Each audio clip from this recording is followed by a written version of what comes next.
Bonjour, donc on est le jeudi 21 février 2021. Donc aujourd'hui, je vais essayer de vous présenter une séquence sur l'échantillonnage des moyennes, ou l'échantillonnage d'une moyenne. Alors très simplement, je vais essayer de planter le décor. Je vais d'abord m'appuyer sur un exemple très simple pour expliquer les fondements mathématiques derrière le cheminement entre population et échantillon. Donc dans ma population, je vais retenir un caractère, par exemple la masse d'une rondelle ou la longueur d'une tige métallique, l'âge des habitants d'une commune donnée, etc., etc. Donc je retiens un caractère. Et bien sûr, je peux prélever de façon aléatoire un élément de cette population-là. Donc je vais définir cette population une variable aléatoire grand X. Alors, en supposant que la population est très très importante, on va la supposer presque infinie, n'est-ce pas? Donc on va assimiler la variable presque à une variable continue. Donc ça c'est très important puisqu'on va déboucher en loi sur une loi de probabilité à variable continue dans la loi normale. Donc je répète, nous sommes en présence d'une population de taille très importante, de taille grand N. Alors si on suppose cette population infinie, on va effectuer depuis cette population, on va prélever depuis cette population des échantillons de taille N. On va prélever un premier échantillon, un deuxième échantillon, un énième échantillon. D'accord? Sur chaque échantillon, j'aurai n valeurs. Pour le premier échantillon, je peux calculer sa moyenne. Pour le deuxième échantillon, je peux calculer sa moyenne. Et pour le énième échantillon, je peux calculer sa moyenne. Et j'obtiens ainsi x1 bar pour le premier échantillon, x2 bar pour le deuxième et xn bar pour le énième échantillon. Alors ces échantillons-là, je les ai prélevés de manière non exhaustive. J'ai effectué ce qu'on appelle des prélèvements avec remise. Ou alors j'ai supposé que la population est infinie. Si la population est infinie, quelles que soient les modalités de tirage, avec ou sans remise, le problème ne se pose pas. En revanche, si la population est finie, ce que je dis s'applique dans le cas de prélèvement d'échantillons de manière ou de façon non exhaustive. C'est-à-dire, on prend un élément, on note sa valeur, on le remet. Et on répète l'opération n fois. D'accord? Donc on a calculé la moyenne du premier, la moyenne du second et la moyenne du dernier échantillon. On obtient ainsi une distribution, on obtient x1 bar, x2 bar, x3 bar, etc.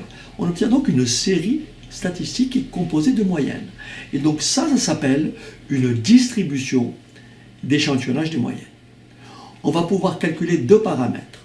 On va pouvoir calculer la moyenne des moyennes. Donc on va définir sur ces éléments-là, x1 bar, x2 bar, etc. On va définir une variable aléatoire, grand X bar, qui va associer la moyenne dans l'échantillon prélevé. Et on va démontrer que cette variable aléatoire x bar admet pour espérance mathématique exactement la même espérance mathématique que celle observée ou calculée dans la population. Et elle admettra pour écart-type, l'écart-type de x bar sera égal à l'écart-type de la population divisé par la racine carrée de la taille de l'échantillon prélevé. La racine carrée de l'échantillon se trouve au dénominateur, et donc vous avez compris que plus n est grand, plus l'écart-type, plus le sigma de x bar sera très petit. Autrement dit, moins la dispersion sera forte, et bien sûr les paramètres de x bar seront très proches de celles de la population mère. Alors donc là, il est question encore une fois, donc je vais vous montrer le lien entre m sigma dans la population et dans pour l'échantillonnage, donc pour la distribution d'échantillonnage des moyennes, pour la variable aléatoire grand X bar qui associe la moyenne dans l'échantillon, on va démontrer pourquoi l'espérance de X bar, c'est petit m, et l'écart type de X bar, c'est écart type de la population divisé par racine carrée de petit m. Alors maintenant, juste un dernier point. Donc, si ma population est distribuée selon une loi de probabilité que l'on ne connaît pas, autrement dit, si X bar suit une loi de probabilité que l'on ne connaît pas, donc quelconque.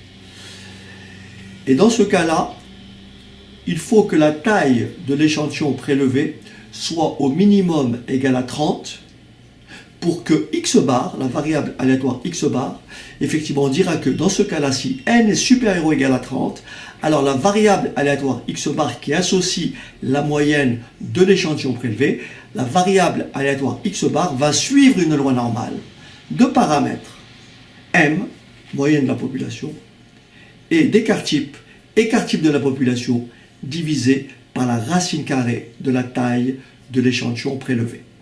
Donc ça c'est le premier cas. Donc le critère, c'est d'abord que si dans ma population, si ma population est distribuée selon une loi de probabilité normale quelconque, pour que X bar suive une loi normale, il faut que la taille de l'échantillon soit au minimum égale à 30.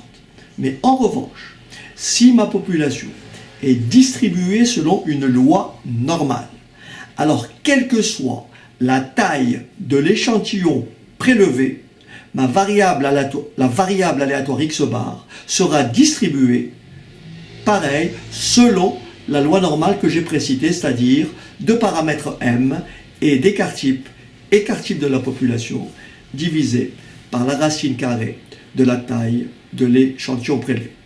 Alors juste un dernier point, et là je vais m'arrêter pour passer à notre exemple. Si ma population donc est bien entendu finie et que j'effectue des tirages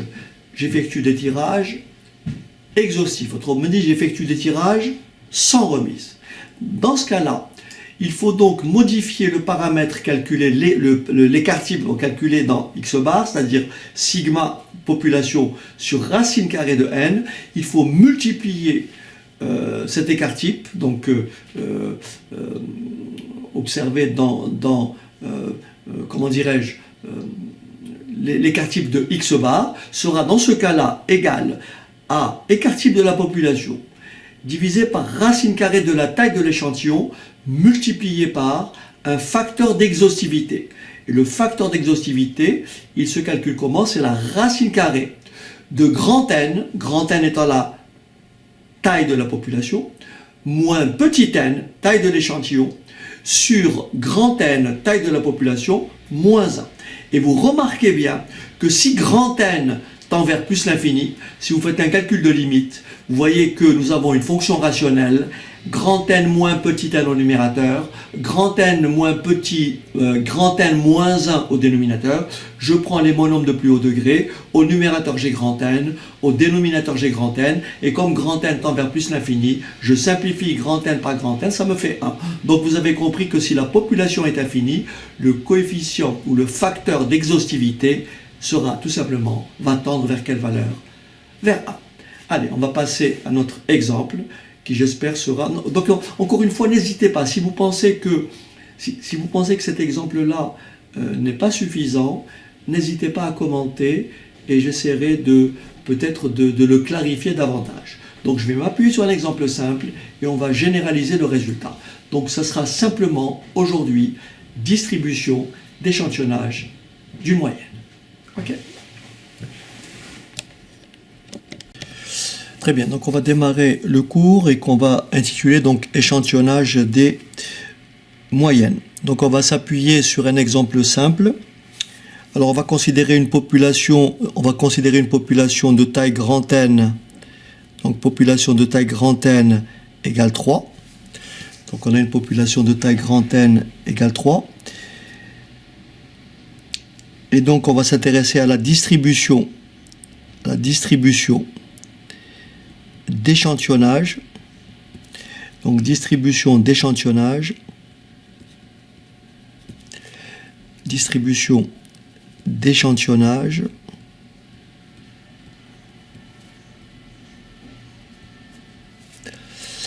Alors, distribution donc d'échantillonnage des moyennes. Donc des moyennes des échantillons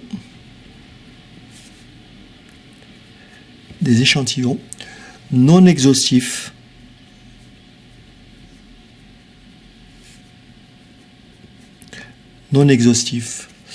de taille n égale 2. De taille n égale 2. Donc j'entends par là, donc je vais me fixer cette population. Admettons que ma population est constituée des éléments suivants. Donc j'ai une population P qui est constituée des éléments suivants, donc une population finie. 1, 2 et 3. Ça c'est ma population. D'accord ? Et donc elle est constituée donc de 3 éléments. Et donc le caractère étudié,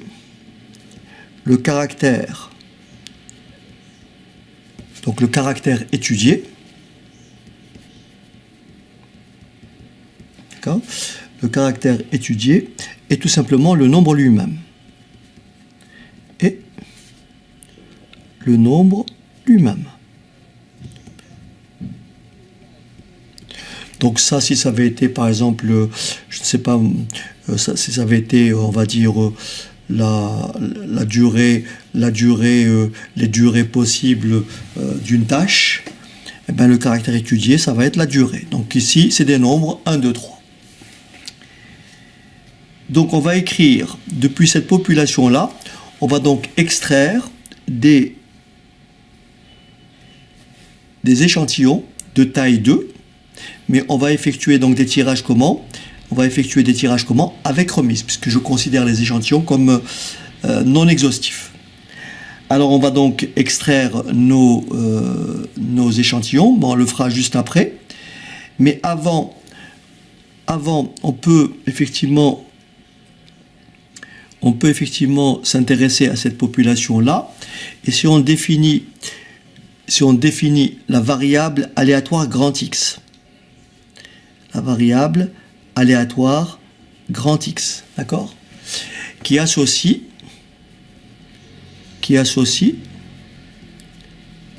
un nombre.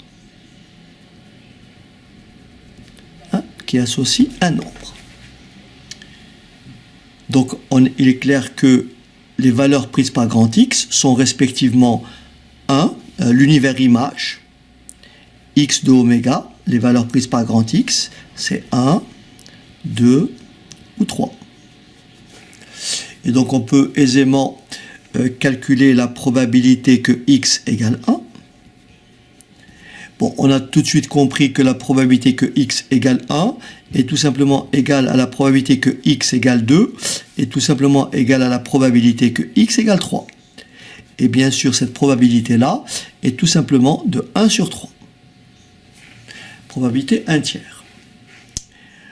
On peut donc calculer deux choses. Je peux calculer l'espérance mathématique de grand X et l'écart type de grand X. Mais d'abord la variance. Alors l'espérance mathématique de grand X, je vous rappelle la formule. L'espérance mathématique de grand X, c'est tout simplement la somme des XIPI. Donc ici, I variant de 1 à 3. Donc là, l'espérance mathématique, c'est tout simplement X1 P1. Donc X1 P1 plus X2 P2 plus X3 P3. Bon, tout le monde a compris que P1 égale P2 égale P3 égale à 1 tiers. Donc, ça me fait donc 1 tiers, pour mon exemple, ça me fait 1 tiers, facteur de x1, x1 c'est 1, x2 c'est 2, et x3, c'est 3. Donc je fais ce calcul et je trouve une espérance de grand X égale tout simplement à 2. Ok? De la même façon, de la même manière, je peux calculer la variance de X. Donc je vous rappelle la formule de la variance. La formule de la variance, c'est quoi? C'est la somme des XI. Pardon, c'est la somme des PI XI moins espérance de X au carré. Donc là, on sait que les PI sont tous égaux à 1 tiers. Ce qui veut dire que le 1 tiers ici, je peux le sortir. Ce qui va me donner tout simplement 1 tiers somme des XI moins espérance de grand X, le tout au carré.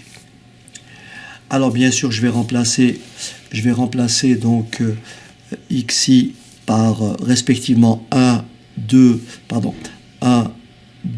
et 3, d'accord? Puisque XI peut prendre une des valeurs, X1, XI peut être égal à 1, ou à 2, ou à 3. Donc ça me fait, alors je commence par trouver le fameux écart à l'espérance, donc l'espérance c'est 2, je fais donc 1 moins 2, ça me fait moins 1, mais moins 1 au carré, hein, parce que c'est xi moins espérance de grand X au carré, plus donc 2 moins 2, ça fait 0 au carré, plus 3 moins 2, ça fait 1 au carré. Et donc, il faut faire la somme. Donc là, en fait, quand j'écris somme, là, ça a disparu. Ça a disparu puisque j'ai remplacé. D'accord? J'ai remplacé. Donc ça me fait moins 1 au carré. Donc 1 et 1, 2. 2 fois 1 tiers. Donc la variance de x, est tout simplement égale à 2 tiers. Et donc, l'écart type de grand X,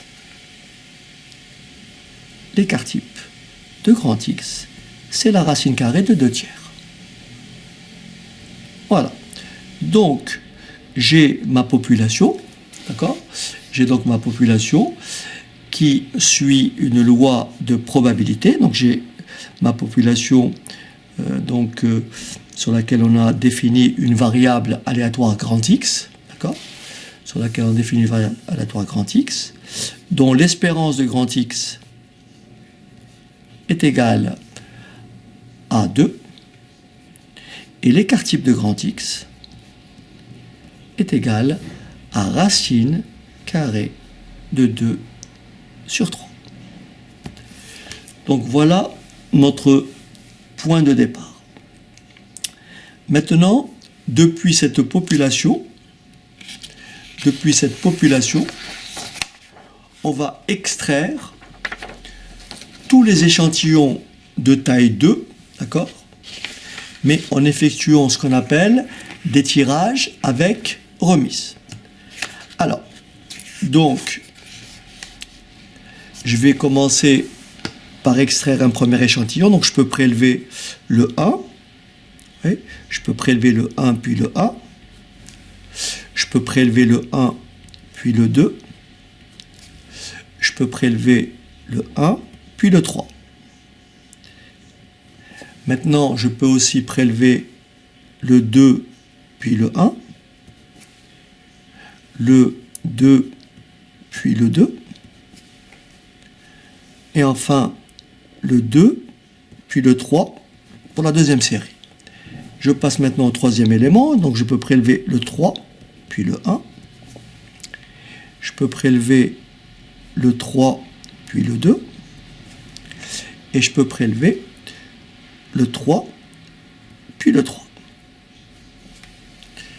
Très bien. Maintenant, regardez bien. Alors, dans l'autre séquence que j'ai développée, ce que j'ai fait ici, j'ai calculé la moyenne du premier échantillon, la moyenne du deuxième, du troisième, du quatrième, etc., etc. Et je vous avais expliqué qu'on obtenait ainsi une distribution d'échantillonnage des moyennes, puisque la moyenne ici, ça me fait 1, ici, ça me fait 1,5, ici, ça me fait 2, 1,5, etc. Donc, j'obtiens ce qu'on appelle une distribution d'échantillonnage des moyennes. Je peux calculer la moyenne et je peux calculer l'écart type des moyennes. Donc, la moyenne des moyennes et l'écart type des moyennes. Mais on va le faire plutôt autrement. On va donc maintenant définir une variable aléatoire grand X. On va définir donc une variable aléatoire grand X. Alors cette variable aléatoire grand X, soit grand X, d'accord, soit grand X, la variable aléatoire,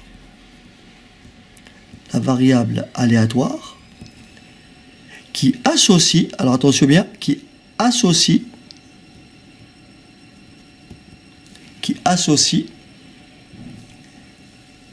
la valeur du JM terme de l'échantillon, qui associe la valeur du JM terme de l'échantillon.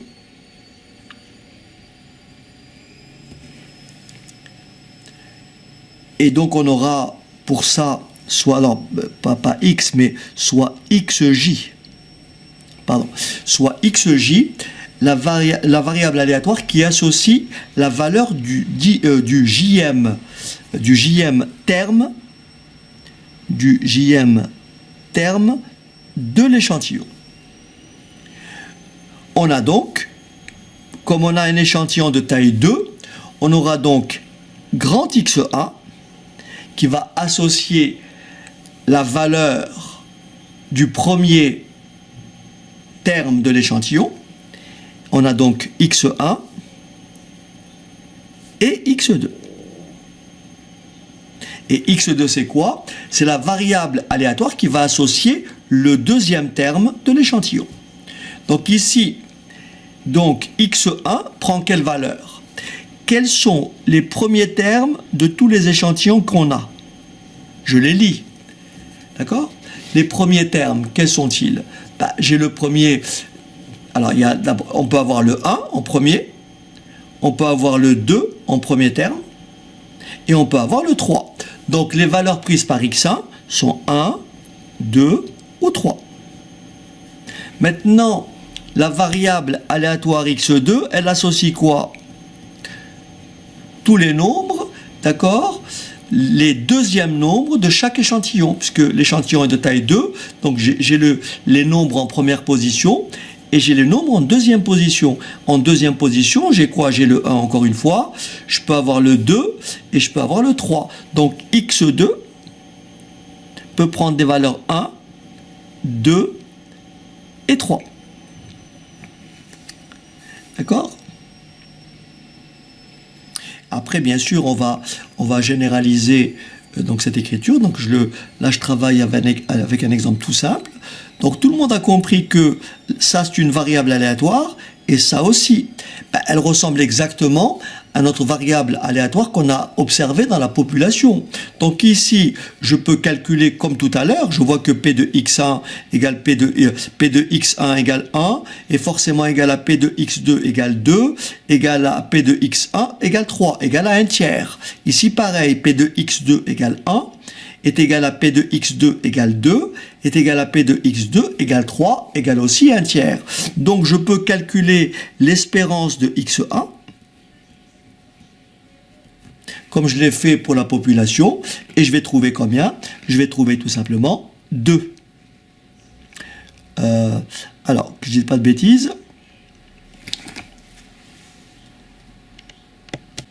Donc si je refais rapidement le calcul, ça me fait donc 1 tiers fois 1, puisque c'est la somme des XIPI, 1 tiers fois 1, plus 1 tiers fois 2, plus 1 tiers fois 3. C'est ce que j'ai fait exactement pour la population. Donc là, je mets 1 tiers en facteur, ça me fait 1 plus 2, 3. 3 et 3, 6, divisé par 3. Ça me fait bien une espérance de x1 égale à celle que j'ai trouvée précédemment. Donc l'espérance de x1 est égale à 2. De la même façon, je peux calculer l'écart type de x1. L'écart type de x1, et je vais trouver exactement la même valeur que précédemment, c'est-à-dire je vais trouver racine carrée de 2 tiers. Idem pour x2, donc l'espérance de x2, alors l'espérance de x2 est tout simplement égale à 2, d'accord? Et l'écart type de x2, est égal à racine carrée de 2 tiers. Très bien. Donc ici, on retiendra bien que, comme on a prélevé des échantillons de taille 2, on a obtenu un couple de variables aléatoires, grand X1, grand X2. Lorsqu'on va prélever un échantillon de taille n, on va obtenir ce qu'on appelle un n-uplet x1, x2, x3, xn. Je vous rappelle simplement ceci. x1 correspond à quoi? À la valeur du premier élément d'un échantillon. Et x2 correspond à la valeur du deuxième élément d'un échantillon. Et x1 et x2, encore une fois, sont deux variables aléatoires qui ont pour espérance mathématique, effectivement, celle observée dans la population 2, et pareil pour x1 et x2, et pour écart type racine carrée de 2 tiers.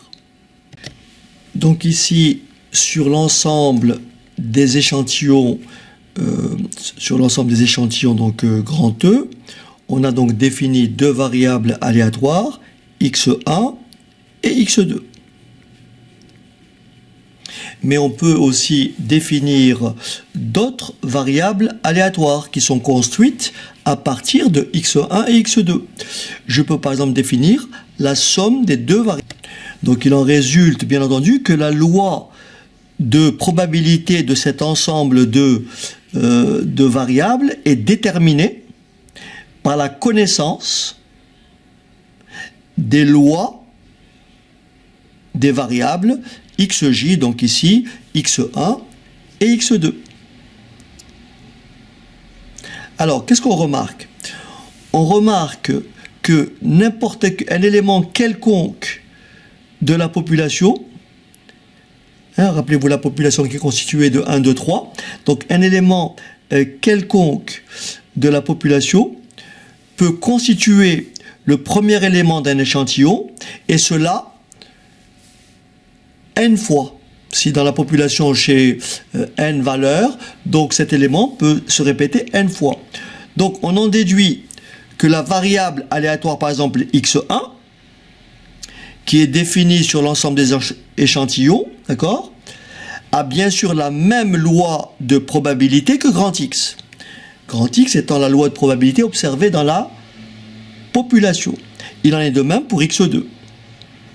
Et donc, ici, grand X bar, on a écrit que grand X bar.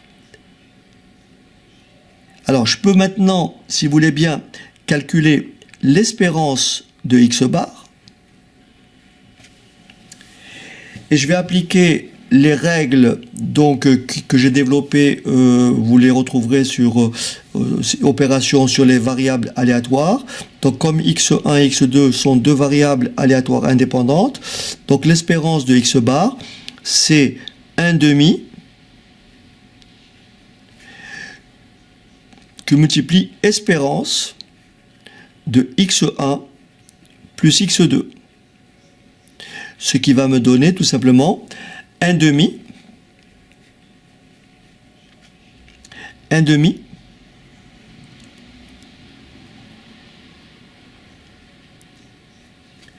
multiplié par espérance de x1 plus espérance de x2.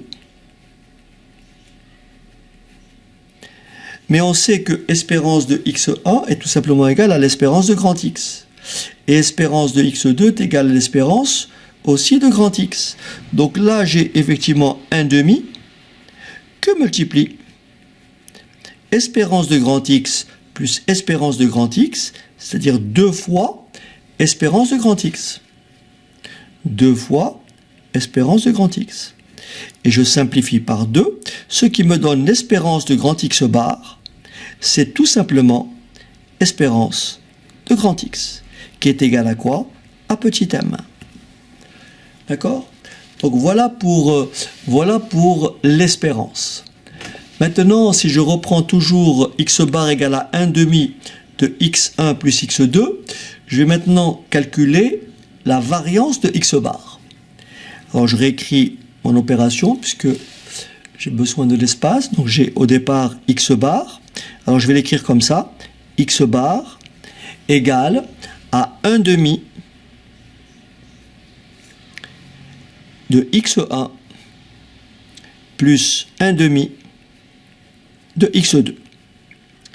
Je sais que les variables aléatoires x1 et x2 sont indépendantes. Par conséquent, la variance de x bar, d'accord? La variance de x bar, c'est 1 au carré variance de x1 plus 1 au carré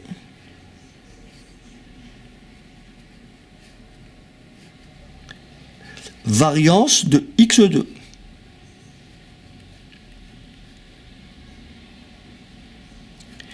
Mais on a vu que la variance de x1 et la variance de x2 étaient tout simplement égales à la variance de x. Ce qui me fait variance de x bar est tout simplement égal à 1 quart que multiplie variance de x pour variance de x1 plus variance de x pour variance de x2. Ce qui va me donner donc variance de x plus variance de x, ça fait 2 variances de x divisé par 4. Donc la variance de x bar,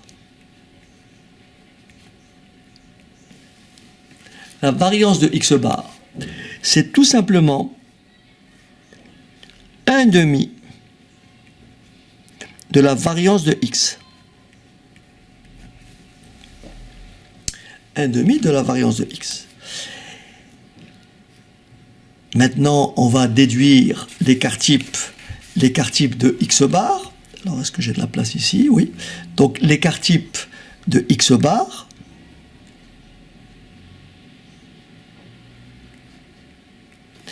c'est bien entendu la racine carrée de la variance, ça fait écart type de x, et divisé par tout simplement quoi? La racine carrée de 1 demi, c'est-à-dire racine carrée de 2. Et je retrouve bien que l'espérance de x bar, c'est la même espérance que ma population. Et l'écart type de x bar, c'est bien l'écart type de la population divisé par racine carrée de 2, qui n'est autre que la taille de l'échantillon prélevé.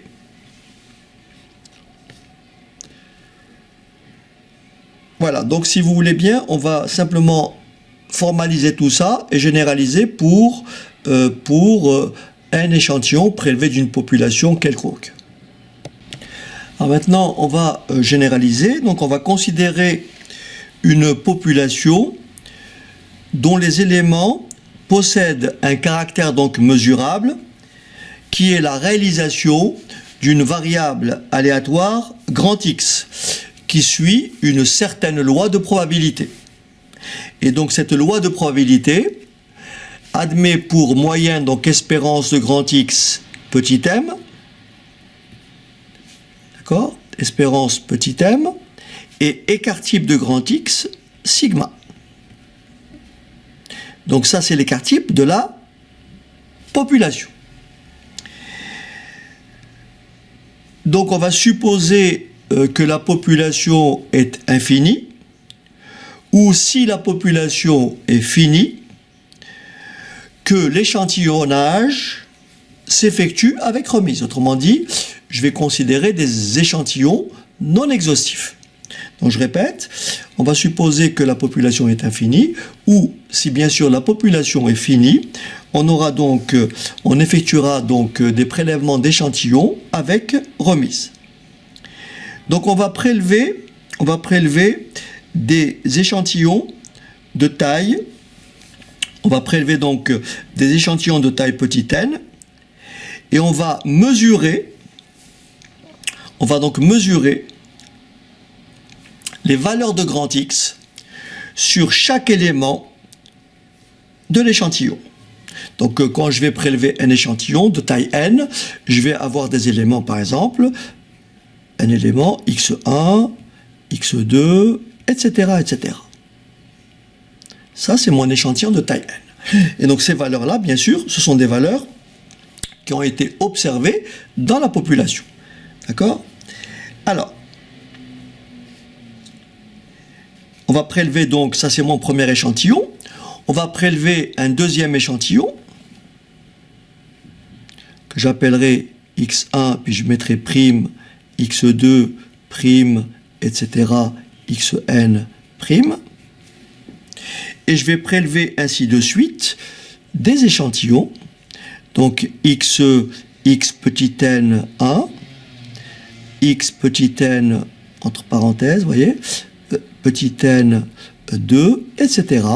et x petit n n. Donc ça, c'est mon nème échantillon. D'accord?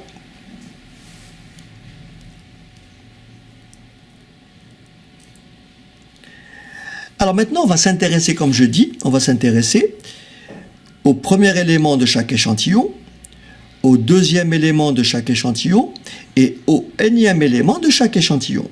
Et donc ces valeurs-là, on va définir donc des variables aléatoires que j'ai appelées tout à l'heure xj. Donc on va dire par exemple que x1, on va dire par exemple que x1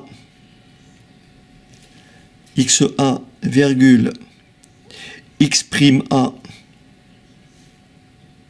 virgule etc., etc., x petit n 1, d'accord, sont les valeurs de rang 1 dans chaque nuplet.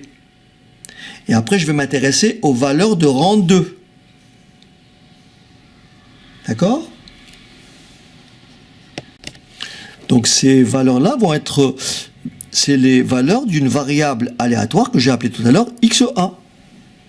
Donc si je prends maintenant x2, x2', etc., etc., xn petit n, 2 petit n, donc là c'est, ouais, et donc là ça sera grand x2, et ainsi de suite. C'est ce que j'ai appelé tout à l'heure les variables aléatoires grand xj, qui associent tous les termes en jème position, dans le nuplet. D'accord? On obtient donc ainsi un nuplet de variables aléatoires. On obtient donc un nuplet de variables aléatoires x1, x2 et xn sur l'ensemble des échantillons, sur l'ensemble E, l'ensemble grand E des échantillons. Ok?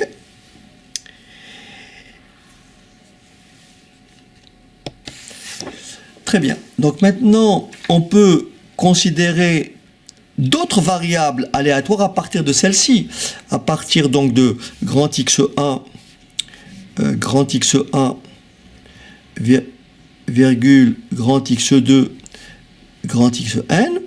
On peut considérer d'autres variables aléatoires sur l'ensemble des échantillons.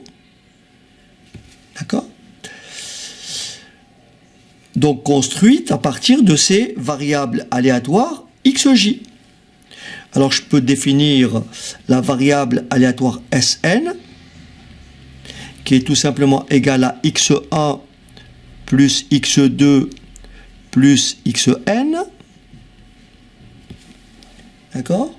On peut aussi considérer la variable aléatoire grand X bar qui sera égale à Sn divisé par n, autrement dit à 1 sur petit n, facteur de grand X1 plus grand X2 plus grand Xn.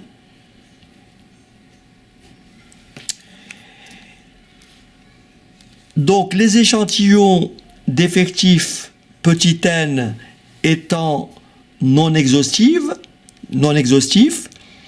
les variables aléatoires x1, x2, xn sont 2 à 2 indépendantes. Il en résulte quoi? Que la loi de probabilité de cet ensemble de variables aléatoires est déterminée par la connaissance des lois de probabilité des xj, donc de x1, x2 et xn. Mais on sait que les xj, d'accord, définis sur grand E, ont la même loi de probabilité que grand X, observée dans la population. Donc on sait que espérance de x1 égale à espérance de x2 égale à espérance de xn égale à espérance de grand X. Donc espérance de x1 égale espérance de x2 égale espérance de xn égale à espérance de grand X. Idem pour la variance de x1 égale à la variance de x2 égale à la variance de xn égale à la variance de grand X. Très bien. Et donc je peux calculer en appliquant donc les propriétés de l'espérance, les propriétés de linéarité. Nous avons donc l'espérance de x bar. Alors l'espérance donc de x bar, espérance de x bar est tout simplement égale à 1 sur n, d'accord, 1 sur n, espérance de x1 plus espérance de x2 plus espérance de xn. Mais je sais que l'espérance de x1, x2, xn, c'est espérance de x. Ça me fait donc n fois l'espérance de x, ce qui me donne égal à 1 sur n que multiplie n fois l'espérance de x. Je simplifie par n, ce qui me donne l'espérance de x bar est tout simplement égale à l'espérance de grand X. Donc en résumé, je prélève un échantillon ou des échantillons de taille petit n, je calcule la moyenne de chaque échantillon. Si je fais la moyenne des moyennes, je vais retrouver la même moyenne que ma population. Donc je vais retrouver mon espérance de grand X. Donc espérance de x bar, c'est tout simplement l'espérance de grand X. De la même façon, on va faire la même opération pour la variance. Donc qu'est-ce que j'ai au départ? J'ai encore une fois grand X bar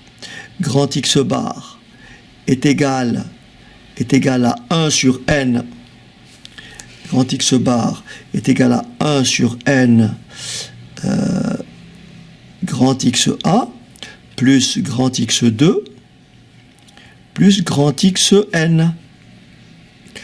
Je vais donc appliquer les propriétés donc opération sur les variables aléatoires. Donc j'ai la variance de x bar, il ne faut pas se tromper, attention.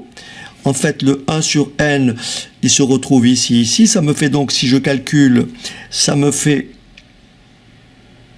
Alors je préfère rajouter une ligne ici. Donc je préfère l'écrire comme ceci.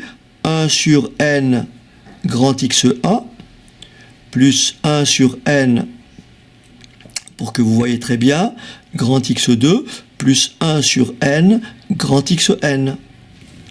D'accord? Je vous rappelle rapidement, j'aurais dû le dire tout à l'heure, mais je peux le faire maintenant. Lorsque vous avez la variance de AX plus B, d'accord? C'est tout simplement égal à A carré variance de X. D'accord? Ok, donc ça c'est la variance de AX plus B. Donc ici, j'ai des variables aléatoires indépendantes. Donc la variance de X bar, c'est 1 sur N au carré, variance de XA, plus 1 sur N au carré, variance de X2, plus 1 sur N au carré, variance de Xn. Mais je sais que la variance de X1, variance de X2 et variance de Xn sont toutes égales à la variance de X. Ce qui me donne variance de X bar est tout simplement égale à donc n fois 1 sur n au carré que multiplie la variance de X. Puisque variance de X1 égale variance de X2 égale variance de Xn égale variance de X. Je simplifie par n, ce qui me laisse variance de X bar égale tout simplement en simplifiant variance de X divisé par petit n. Ok? Et maintenant, pour retrouver l'écart type, il me suffit de prendre la racine carrée de la variance. Donc il me suffit de prendre la racine carrée de tout ça. Et donc, la racine carrée de la variance, c'est l'écart type de X. Et ça me laisse racine carrée de petit n. Et on retrouve bien le résultat général. Donc, si, pour résumer, si ma population, dans ma population, donc j'ai une variable aléatoire grand X, donc dans l'espérance de grand X, c'est petit m. Écart type de grand X, c'est sigma. En prélevant des échantillons de taille petit n, et si on appelle grand X bar la variable aléatoire qui associe la moyenne calculée dans chaque échantillon, alors l'espérance de X bar, c'est-à-dire que la moyenne des moyennes, est tout simplement égale à petit m. Et enfin, l'écart type des moyennes est tout simplement égal à l'écart type de la population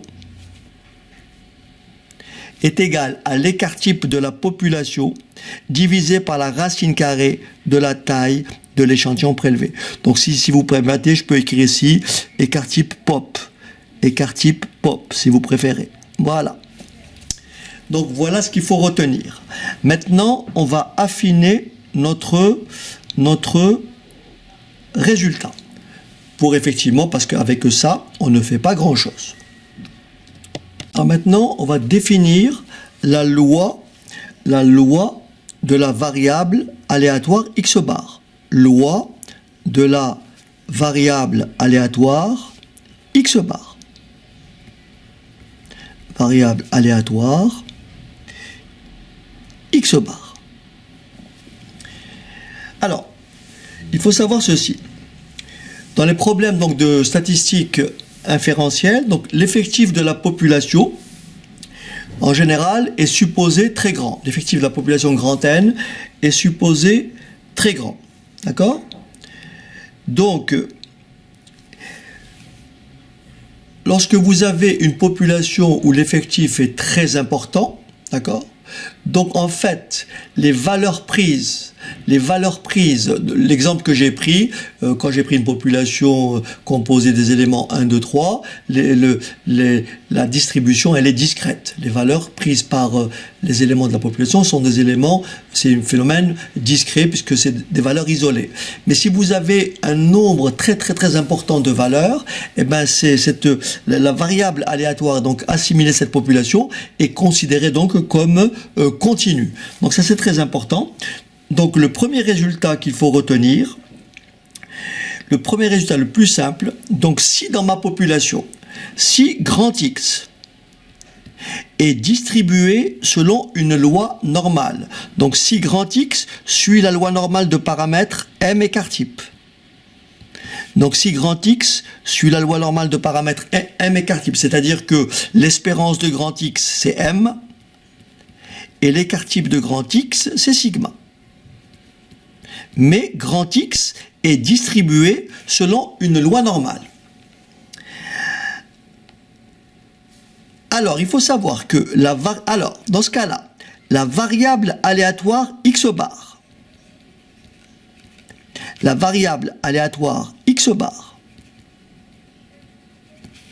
qui est égale à quoi? Qui est égale à 1 sur n fois x1 plus x2 plus xn. Mais on sait que si grand X suit une loi normale, et comme x1, x2, xn suivent aussi une loi normale, d'accord? Donc x bar va automatiquement suivre une loi normale. Donc la variable aléatoire x bar égale a suit une loi normale. Bien entendu, deux paramètres, c'est ça qu'il faut retenir, deux paramètres.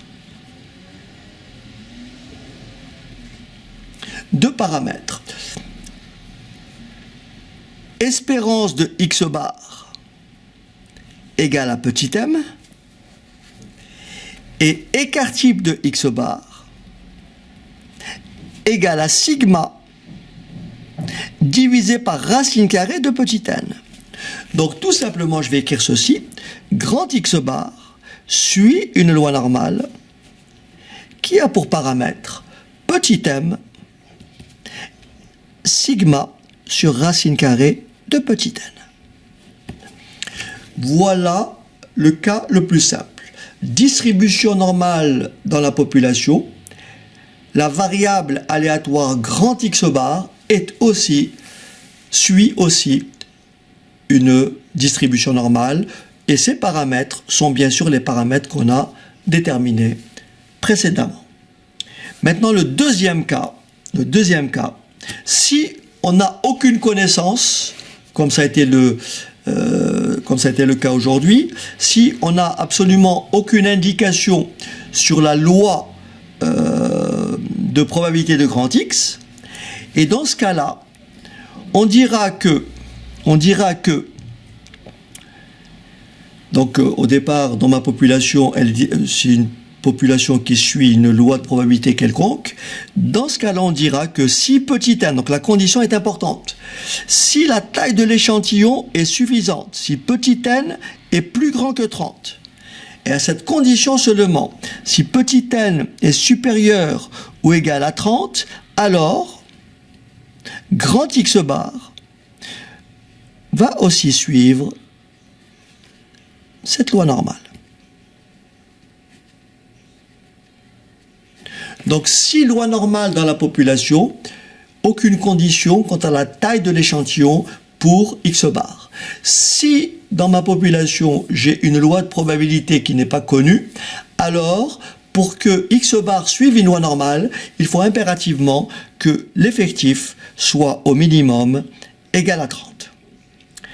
Donc ça, bien entendu, quand je dis si ma population, je pars du principe que soit ma population est infinie, soit si ma population est finie, alors on a des tirages effectués avec remise.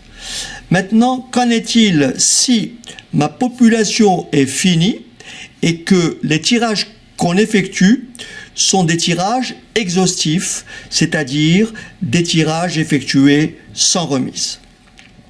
Alors dans ce cas-là, nous avons effectivement les mêmes éléments, sauf que cette fois-ci, l'écart type, donc ici, donc cette fois-ci, je répète, tirage population finie et tirage comment exhaustif. Dans ce cas-là, j'écrirai que X bar, donc X bar, suit une loi normale de paramètres, toujours petit m, moyenne de la population, moyenne observés ou calculés dans la population. Et attention, écart type de la population sur racine carrée de petit n. Et comme je l'ai dit en introduction, ceci bien entendu multiplié par un facteur ou un coefficient d'exhaustivité. Grand N moins petit n sur grand N moins 1. Alors juste pour vous dire ce qui est difficile à dire oralement, mais là on peut le regarder. Si je calcule la limite de ce rapport-là, lorsque grand N, donc la taille de la population, tend vers l'infini, on retrouve bien le résultat au-dessus. On retrouve bien ce résultat-là. Pourquoi? Quelle est la limite de ce rapport? C'est comme j'ai affaire à une fonction rationnelle, je prends donc les monomes de plus haut degré, donc c'est tout simplement égal à la limite, lorsque grand N tend vers plus l'infini, de grand N sur grand N, c'est-à-dire la limite c'est 1. Et vous retrouvez, donc si vous mettez ici, si la population est infinie, ce facteur-là tend vers 1, et donc l'écart type, vous retrouvez l'écart type dans le cas précédent. Donc voilà pour l'échantillonnage des moyennes. Et je ferai la même séquence pour l'échantillonnage des proportions. Donc encore une fois, j'insiste, si vous avez des commentaires, essayez de les formuler assez clairement, et j'adapterai éventuellement la prochaine séquence sur l'échantillonnage des proportions. Voilà, donc encore une fois, merci pour ceux qui me suivent, et donc continuez à le faire, et surtout, n'hésitez pas à partager avec vos camarades, parce qu'en fait, c'est des outils qui peuvent...